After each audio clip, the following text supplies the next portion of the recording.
Welcome to ARK talks. నేను రవికుమార్. ఇటీవల 7 రాష్ట్రాల్లోని 13 అసెంబ్లీ స్థానాలకు జరిగిన ఉప ఎన్నికల ఫలితాలు బీజేపీ సారథ్యంలోని ఎన్డీఏకు తీవ్ర ఆశాభంగాన్ని కలిగించగా, కాంగ్రెస్ నేతృత్వంలోని ఇండియా కూటమికి మాత్రం హర్షాతిరేకాలు కలిగించాయి. ఎందుకంటే ఈ 13 స్థానాల్లో ఎన్డీఏకు దక్కినవి కేవలం 2 అంటే 2.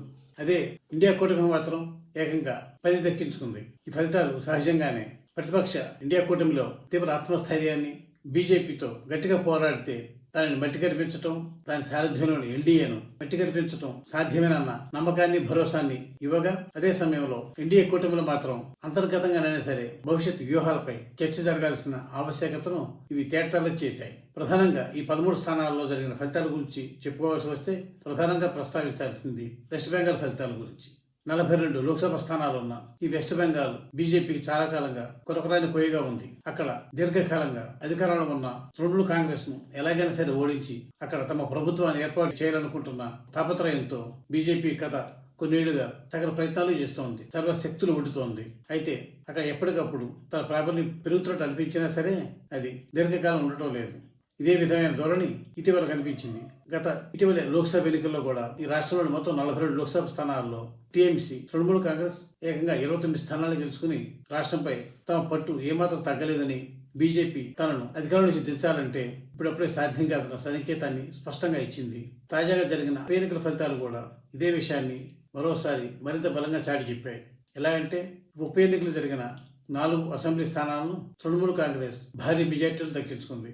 ఈ 4 స్థానాల్లో 3 బీజేపీ సిట్టింగ్ స్థానాలు అయినప్పటికీ కూడా తృణమూల్ కాంగ్రెస్ ఈసారి ఆ 3టితో పాటు తన సిట్టింగ్ స్థానం అయిన ఒకటి దక్కించుకుని మొత్తం 4 స్థానాల్లోనూ ఒక్కొక్క దాంట్లో ఏకంగా 50,000 మెజార్టీతో బీజేపీపై విజయ దుందుభి మోగించింది. తద్వారా ఇప్పట్లో తమ రాష్ట్రం వైపు చూసే ధైర్యాన్ని గాని, చూసే ఆసక్తిని గాని కనపరచరాదంటూ బీజేపీకి మరోమారు సందేశాన్ని పంపినట్లయింది.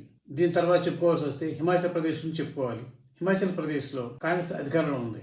అయితే ఆ ప్రభుత్వాన్ని ఎలాగైనా కూల్చి ఆ స్థానంలో తాను గద్దెనెక్కాలన్న పట్టుదలతో బీజేపీ చేయని ప్రయత్నం లేదు. మొత్తం 68 అసెంబ్లీ సభ్యులున్న హిమాచల్ ప్రదేశ్లో ఇప్పటికే 6 కాంగ్రెస్ శాసనసభ్యులను తన వైపు ఫిరాయింపు చేసుకున్న బీజేపీ తద్వారా కాంగ్రెస్ను ఇబ్బందులు పడేసాను అనుకుంది. కానీ ఈ 6 కాంగ్రెస్ నుంచి బహిష్కరణకు గురయ్యారు. దీంతో ఆ 6 స్థానాల్లో ఉప ఎన్నికలు జరగగా 6 బీజేపీతో ఫిరాయింపబడిన వారు పరాజయం పాలయ్యారు. వీరిలో 4 మొన్నటి లోక్సభ ఎన్నికలతో పాటు జరిగిన ఉప ఎన్నికల్లో ఓడిపోగా, మిగిలిన 2 తాజా ఉప ఎన్నికల్లో ఓటమి వాడపట్టారు.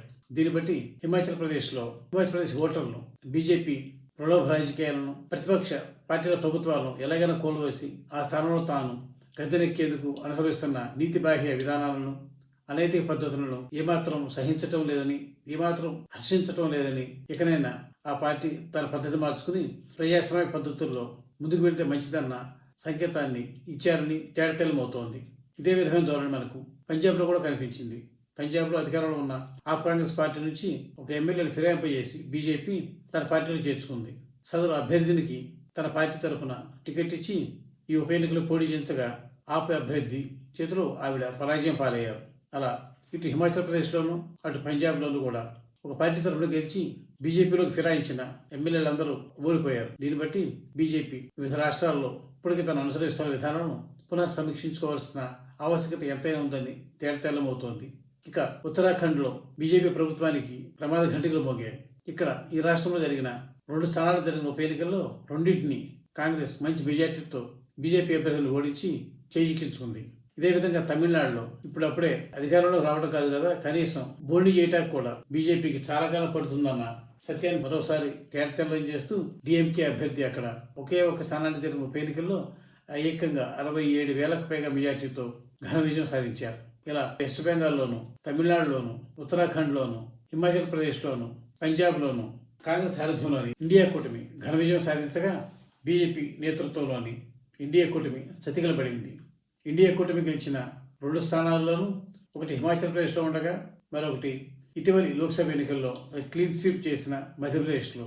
అయితే ఎన్డీఏ అభ్యర్థులు గెలిచిన 2 స్థానాల్లోనూ వారికి లభించిన మెజార్టీలు 3,000, 1,000 మాత్రమే కాగా, కాంగ్రెస్ సారథ్యంలోని ఇండియా కూటమి అభ్యర్థులు గెలిచిన 10 స్థానాల్లో కూడా 1-2 మినహాయించి మిగతా అన్నింటిలో 10,000 పైనే మెజార్టీలు దక్కాయి. అంతేకాకుండా బీహార్లో యునైటెడ్ జనతాదళ్ నితీష్ కుమార్ సారథ్యంలోని యునైటెడ్ జనతాదళ్తో కలిసి ప్రభుత్వాన్ని ఏర్పరిచిన బీజేపీకి అక్కడ కూడా చేదు ఫలితాలే ఎదురయ్యాయి. బీహార్లో జరిగిన ఏకైక ఉప ఎన్నికల్లో అధికార జేడీయూ అభ్యర్థి ఒక ఇండిపెండెంట్ చేతిలో పరాజయం పాలయ్యారు. ఇలా ఈ 7 రాష్ట్రాల్లోనూ జరిగిన ఉప ఎన్నికల ఫలితాలు ఎన్డీఏకు చేదు గుళికలాగా పరిణమించగా, ఇండియా కూటమికి మాత్రం గత లోక్సభ ఎన్నికల మాదిరిగానే గట్టిగా పోరాడితే పోయేదేమీ లేదు, బానిస సంఖ్యలు తప్ప అన్న మాదిరిగా ఘన విజయాన్ని సాధించి పెట్టే అవకాశాలు సుస్పష్టంగా కనిపిస్తున్నాయి.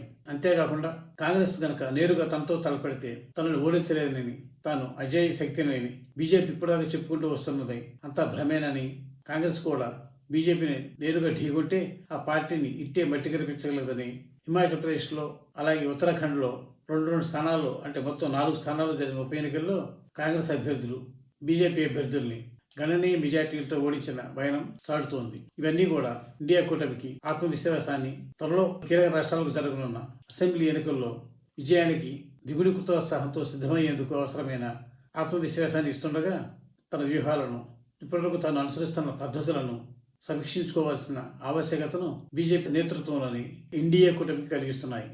ఈ వీడియో కనుక మీకు నచ్చినట్లయితే please like, share and subscribe. Thank you.